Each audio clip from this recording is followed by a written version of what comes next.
every morning. I'm like, Jesus. I know. Guy had freaking 42 again? Like this, what is going on here?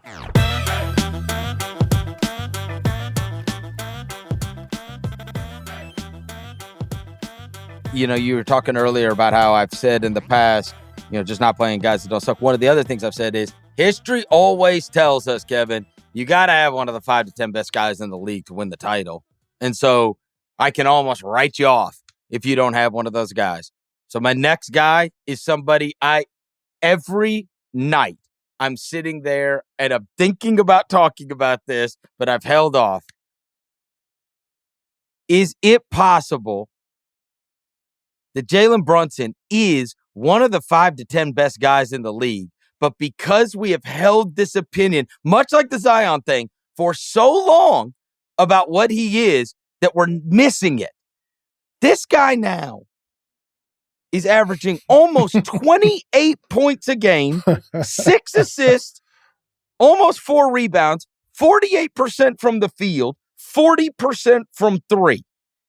When we've seen him in the playoffs, so the last time we saw him in the playoffs, he played 11 games for the Knicks. He averaged 28 points a game in the playoffs. So like we've seen, and he was a huge part of the Mavs getting to the West Finals the last time we saw him in the playoffs with the Mavs. But even with the Knicks, he averaged 28 points a game over 11 games playing with them. He is up to 6th in the NBA in scoring behind Embiid, Luka, SGA, Giannis, and Durant. All right? Now, he's in his 6th year in the NBA, but there's part of me that goes, all right, we had this perception for so long that we already had our opinion of how good he is or how good he is in the pantheon of the other great players in the league. And I sit there and every night, I mean, anybody could go pull up a game log right now. Go look at the damn game log of these last like 4 or 5 games. It's like, my God, like he has like Curry numbers. These are Steph Curry numbers. But we don't look at him like we think about. And I'm talking about Steph Curry when he was at the best of the best. Steph Curry ain't got many seasons that he averaged over 28. You know? And this guy is at almost 28 points a game at like high percentages. Almost 50% from the field as a little guy and 40% from 3. And so it just, you know, I've obviously been effusive in my praise in the Knicks. I've talked about them being a very dangerous team.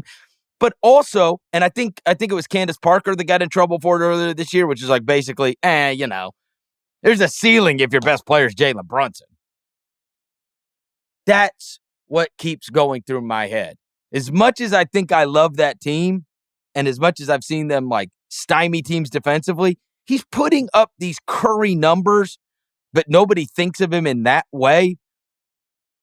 I constantly find myself going like, bro, is this guy like Curry and we're just missing it? Like, you know what I mean? Like, am I going to look up in the playoffs and he's just throwing the damn team on his back and killing everybody? Because this season that he's having is unbelievable.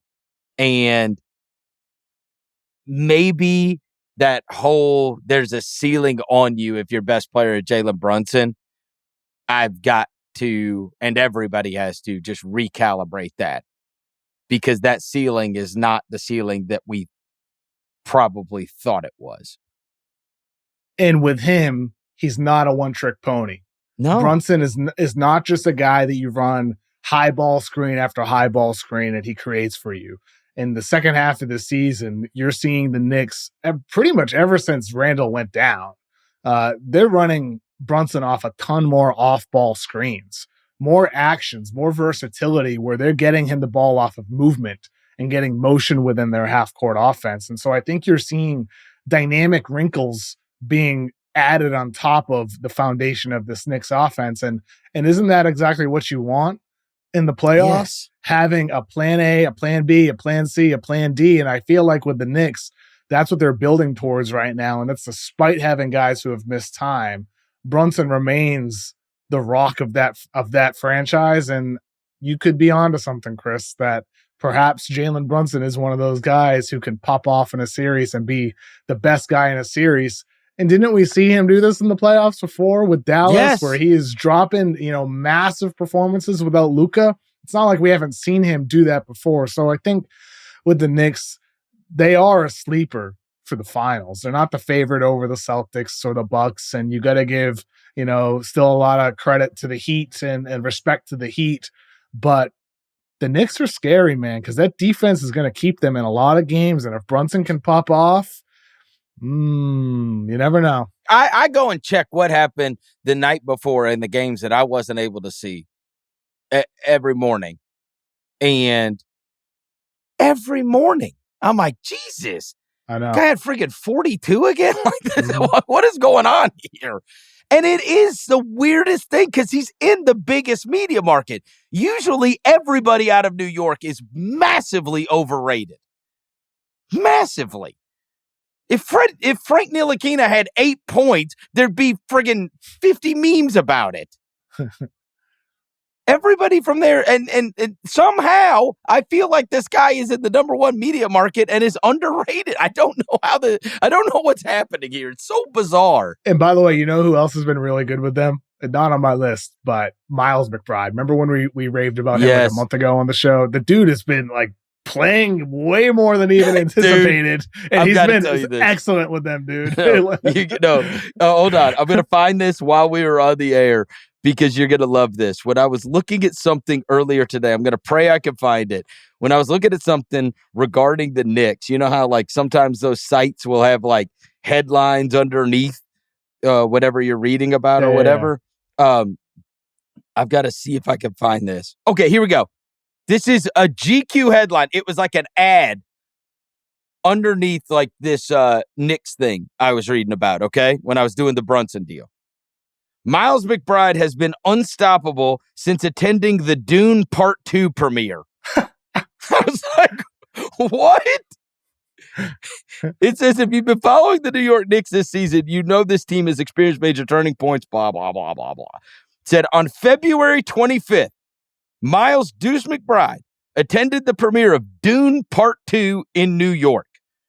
As this Twitter user, Doink Patrol, pointed out, I swear to God, they list that. He's been That's great. He's been going absolutely crazy since that fateful night. In 44 games prior to the premiere, at which we should mention McBride looked spectacular, he was averaging 6 points a night and shooting an admittedly very strong 40% on three. Pretty standard second-string numbers. But in the 11 games since he went to the Dune premiere, he skyrocketed to 10.5 points per game while knocking down an absurd 45% of his threes.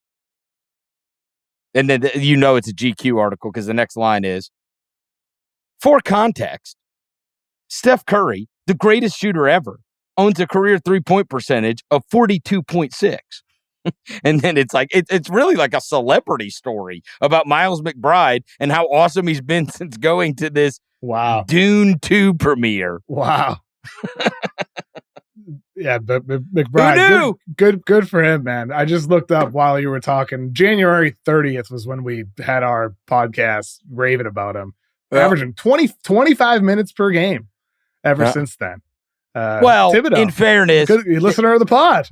In fairness, no, Brunson missed like those. Do you remember, there was like a series a couple weeks ago where Brunson had to miss 2 games. No, Tibbs played McBride like 44 and 42 minutes, like back to backs. Yeah. Like, Jesus, man. There's some games where he's played 45 that are. He's like, oh, you want to start? Oh, you want to start? This is now you're in my world. Do you think Tibbs does it so no one can ever complain about playing time? Yeah. Like that he's a mastermind. He's like, no one is ever like, look, there'll be guys that bitch that they don't get to play, but of the ones that play, they're never gonna say they don't play enough. I promise you.